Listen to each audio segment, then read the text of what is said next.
Welcome back to another technical deep dive here in the debug zone. Today we're tackling a big question and breaking it down with insights from other users. Hopefully this clears up some misconceptions and helps you get the answer you need. So buckle up, stay a little curious, and let's jump right in.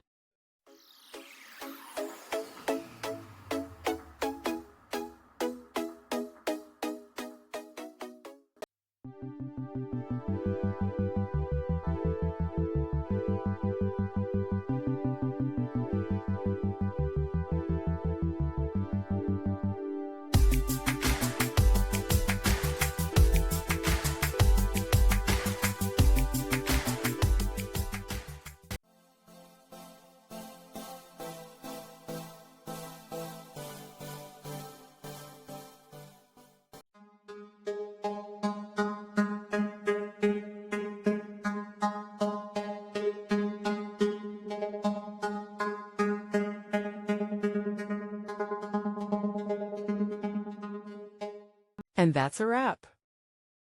I hope you found the answer you were looking for. If you did, take a second to hit that subscribe button. It really helps out. And let me know in the comments which solution worked best for you. See you next time in the debug zone.